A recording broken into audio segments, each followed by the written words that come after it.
La semaine dernière, j'ai une de mes coachées qui m'interpelle sur mon Discord en me disant dis donc, je suis en train de me renseigner pour avoir mon premier numéro d'ISBN, ça coûte un bras. Je l'ai regardé, je lui ai dit comment ça coûte un bras. Dans mes souvenirs, non. Alors, je ne suis plus primo-demandeuse comme elle, mais tout de même, ça ne me coûte pas si cher que ça de redemander des segments d'ISBN. Et là, elle me dit si, je t'assure, ça coûte cher. Et bam, là, elle me balance une grille tarifaire que je ne connaissais pas.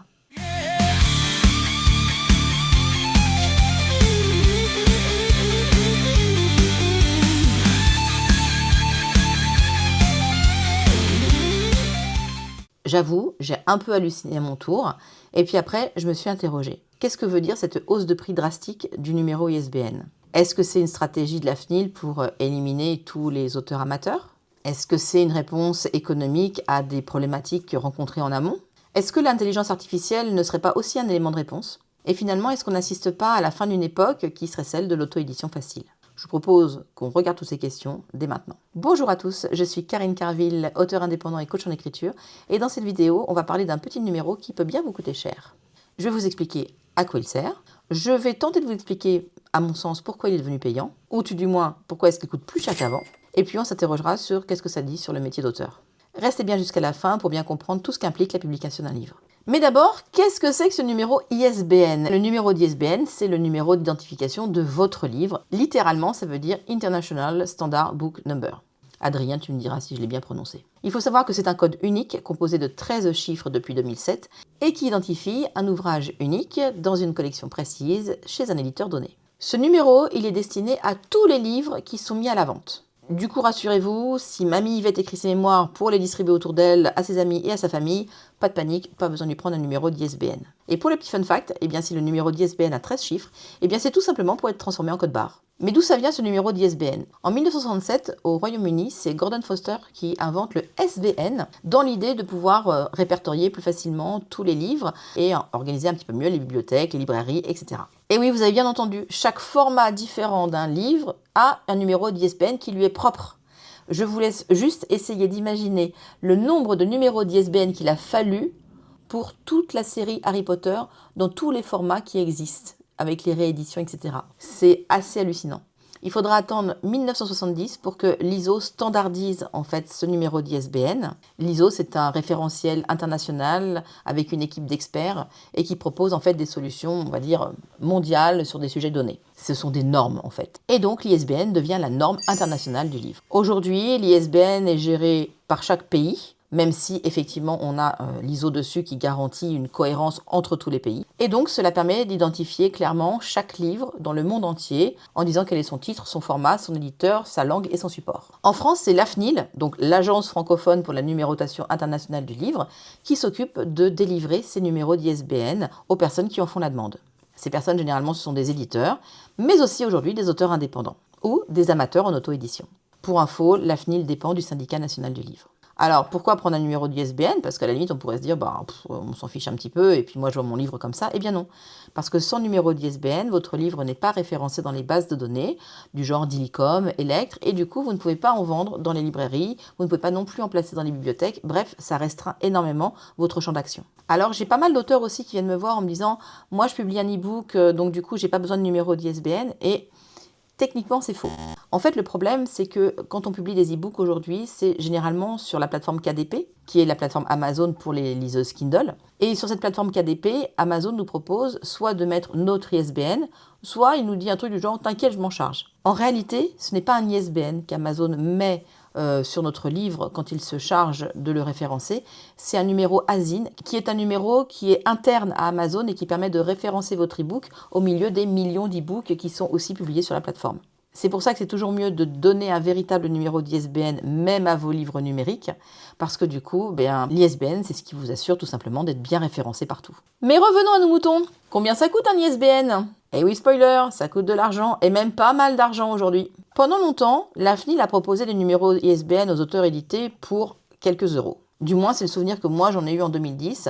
Les premiers ISBN, quand je me suis inscrite, et puis quand j'ai demandé mes premiers segments, ça m'a pas coûté grand-chose. Aujourd'hui, c'est pas tout à fait la même musique pour ma coachée qui est primo-demandeuse, puisqu'elle a déjà 37 € hors taxe à donner pour avoir effectivement ce premier segment d'ISBN et surtout s'inscrire sur la base de données de l'AFNIL. Pire que ça, ces ISBN arriveront chez elle d'ici 3 semaines. c'est le délai. Par contre, bien évidemment, il existe un moyen de les recevoir de façon soit prioritaire, soit même urgente dans sa boîte mail, sachant qu'en urgence, en 48 heures, ça coûte quand même 154 €.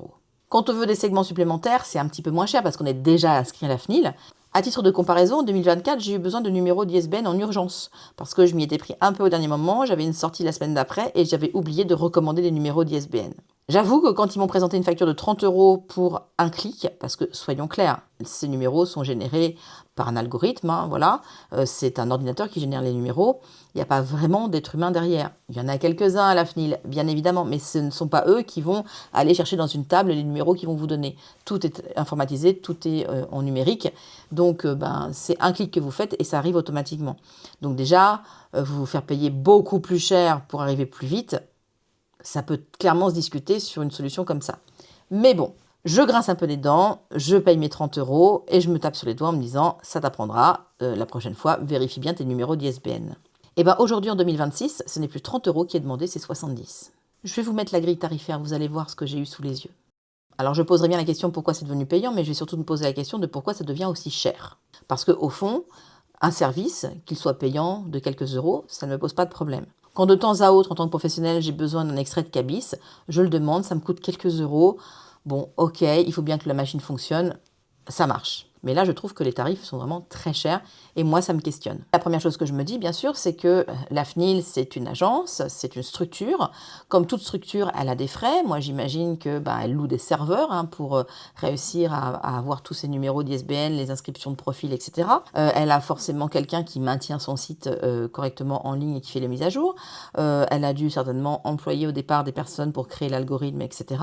Il y a certainement du personnel aussi sur place qui a d'autres missions que ce numéro d'ISBN. Bref, c'est une structure qui a des frais, donc elle fait payer ses services. Et jusque-là, j'ai pas grand-chose à dire. Effectivement, ça me paraît assez logique. Surtout que si on ne se voile pas la face, depuis une dizaine d'années avec l'arrivée de l'auto-édition, je suppose que les demandes d'ISBN ont clairement flambé. Et justement, l'auto-édition, parlons-en. Parce que rendre l'ISBN payant, est-ce que c'est pas quelque part aussi empêcher certains auteurs de se publier ? Parce qu'en toute transparence, le fait que ce soit ou très peu cher ou gratuit permet à n'importe qui de publier n'importe quoi et de se moquer éperdument du contenu du livre, de sa structure, de la correction qui a été faite ou pas.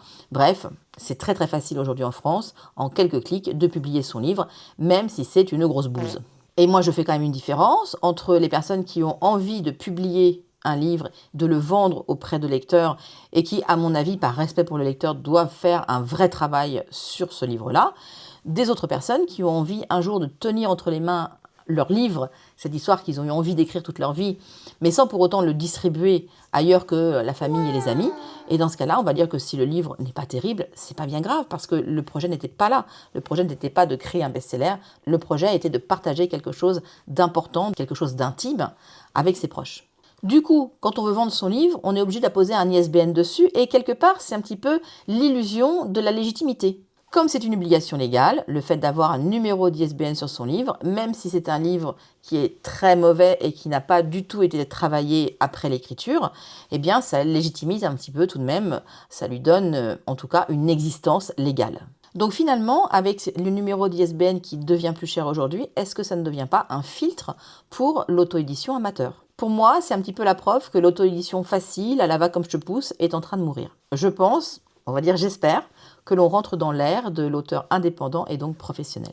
À côté de tout ça, il y a quand même une autre question qui se pose et qui doit être soulevée, c'est la présence de l'IA au sein des textes et dans la création de romans, c'est-à-dire de l'IA générative. Avec l'arrivée de ChatGPT et des autres, il y a beaucoup d'auteurs, je mets des guillemets, beaucoup d'auteurs, qui inondent le marché du livre numérique, qui inondent la plateforme KDP de textes écrits avec l'intelligence artificielle. Et donc de textes qui n'ont pas bénéficié d'un travail éditorial. Ça, on le sait depuis 2023, puisque le magazine Reuters, Adrien, ça moi je sais pas le prononcer, tu me diras dans les commentaires comment ça se prononce, affirmait qu'il y avait déjà plus de 200 titres sur la plateforme Amazon qui annonçaient que ChatGPT était le co-auteur du livre. Je vais vous lire un petit morceau de l'article. Il y avait plus de 200 livres électroniques dans le magasin Kindle d'Amazon à partir de la mi-février, donc 2023, énumérant ChatGPT en tant qu'auteur ou co-auteur, y compris des titres comme « Comment écrire et créer du contenu en utilisant ChatGPT » et même un recueil de poésie qui s'appelait « Echoes of the Universe ». Et le nombre augmente quotidiennement.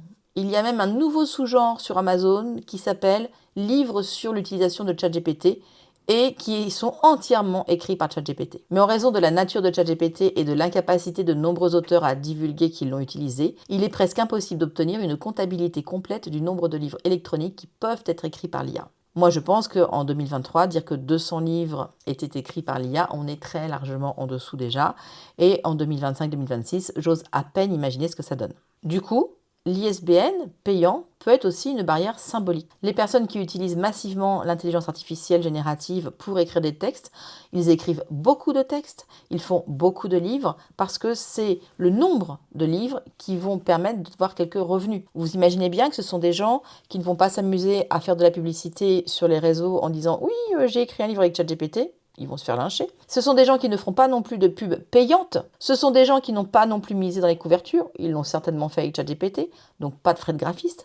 Bref, ce sont des gens qui ont écrit en faisant le moins d'efforts possible et en ayant quasiment zéro frais pour ainsi dire. Et je pense même pas pour ainsi dire, je pense qu'il y a zéro frais sur ce genre de livre. La plateforme KDP est accessible gratuitement, je le rappelle aussi, donc vous pouvez publier gratuitement sur KDP. Or, si l'ISBN devient payant et payant plus cher, eh bien ça freinerait peut-être ces auteurs-là qui vont se dire, si à chaque fois que je publie un livre, et vu que j'en publie beaucoup, il faut que je claque quelques dizaines d'euros pour avoir un ISBN, ça va peut-être commencer à les faire réfléchir. Parce que peut-être qu'ils ne gagnent pas non plus des mille et des cents avec ces ventes de livres. Bref, le message dans ce cas-là de la FNIL avec ses ISBN payants, ce serait « tu veux te publier, et dans ce cas-là, investis ». Alors quel est mon avis sur tout ça ? Moi, j'ai commencé en 2008 avec un éditeur, puis un deuxième. J'ai basculé dans l'auto-édition dès les années 2010, donc je suis une des pionnières de l'auto-édition. Je suis restée hybride pendant de nombreuses années, jusqu'en 2018, et depuis fin 2020, je suis pleinement à mon compte en tant qu'auteur indépendant. Un jour, je rencontrerai peut-être de nouveau une maison d'édition, et peut-être que j'aurai de nouveau des titres et je serai de nouveau hybride, mais pour le moment, j'ai que des titres que je sors moi-même. Et j'avoue que depuis 2008, j'ai vu quand même le marché du livre énormément changer. Pour moi, aujourd'hui, je pense que l'auto-édition n'est plus du tout un terrain de jeu. Aujourd'hui, un bon livre indépendant, c'est un livre déjà qui est structuré, réécrit, relu, corrigé, bref, qui bénéficie d'un véritable travail éditorial. Il a une mise en page professionnelle, il a une couverture faite par un professionnel aussi, et surtout une couverture qui s'adapte au marché avec un positionnement clair. Et ça, on dira ce qu'on veut, mais c'est pas à la portée de tous. Et franchement, si vous visez la qualité, payez quelques dizaines d'euros votre ISBN, ça sera vraiment le cadet de vos soucis quand vous allez voir le prix que vous allez mettre pour votre coach, votre alpha lecteur, votre correcteur professionnel, vos illustrateurs, votre graphiste, votre imprimeur, etc. L'ISBN, ce sera une goutte d'eau dans la somme totale que vous allez dépenser pour pouvoir donner naissance à votre roman. Et oui, petit spoiler, publier un livre de façon professionnelle, ça coûte cher. Alors du coup, en conclusion, est-ce qu'il faut vraiment payer pour publier un livre ? Eh bien oui, et moi je dirais que c'est plutôt une bonne nouvelle. Parce que le livre, c'est quand même une création sérieuse. Et votre métier d'auteur mérite un cadre sérieux. D'ailleurs, si vous avez besoin d'inspiration, d'un deuxième cerveau pour vous aider à créer votre roman ou à vous éviter quelques écueils administratifs, n'oubliez pas que je suis formatrice en écriture et c'est avec grand plaisir que je vous aiderai lors de coaching ou lors de campus d'écriture à arriver jusqu'au bout de votre projet. Et à présent, je suis quand même curieuse de savoir ce que vous pensez de tout ça. Qu'est-ce que vous pensez de cette tarification de l'ISBN ? Est-ce que ça vous rebute ? Est-ce que ça vous motive ? Est-ce que ça vous laisse totalement indifférent ? Et est-ce que vous aussi, vous sentez de plus en plus une nette différence entre l'auto-édition amateur et les auteurs indépendants ? Je vous laisse répondre à tout ça, bien sûr, dans les commentaires. Pensez à mettre un petit pouce bleu, pensez à vous abonner pour faire grandir cette chaîne. Et puis, je vous laisse aussi quelques petits liens dans la description. Vous allez voir, vous allez apprendre plein de trucs. Et sur ce, bisous, bye !